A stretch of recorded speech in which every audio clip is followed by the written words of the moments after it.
Right now at 10 o'clock, we're staying on top of multiple breaking news stories on a violent night in the Triangle.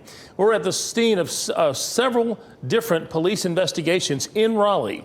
Thank you for joining us. I'm Gerald Owens. And I'm Michelle McConaughey. We've just learned in the past 5 minutes the person at the center of an officer-involved shooting in Raleigh tonight is connected to an unsolved Garner murder. We begin with Brian Schrader in the Live Center. Brian. A source close to the investigation tells WRAL News that Raleigh police SWAT members were closing in on the suspect in the shooting of Joey Adams. This happened back on February 9th on Timber Drive at Vandora Springs Road in Garner. You'll recall that Adams was on his way home from work when he was shot to death, and Garner police have been looking for that suspect ever since. Earlier this week, they expanded their search, opened a new tip line, trying to get more information about a suspect in that case. Well, tonight, apparently, SWAT members were closing in on that suspect at a house in Raleigh. They say that those SWAT members opened the door and the suspects started shooting at them. 2 officers were injured in this. They are expected to be okay. They were taken to the hospital to be checked out.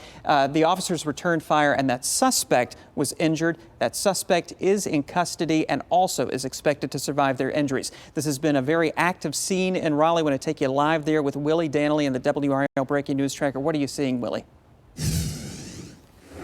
Brian, I can tell you this is an extremely large investigation in North Raleigh, just in the North Hills area of Raleigh. I'll give you a closer look at what we're seeing right behind me on Woodbend Drive in a very quiet neighborhood. We spoke to some people who live out here, and they said this is something that they never expected to see in their community. There are just several Raleigh police cruisers lining this street here where that subject was apprehended. As Brian said, we do know that 2 Raleigh police officers were injured working to apprehend that suspect, and the suspect himself was also injured. Right now, Raleigh police are telling us that there is no threat to the public out here and everything is going to be okay. We are imagining that they are going to be out here continuing to collect evidence and investigate this scene for quite some time.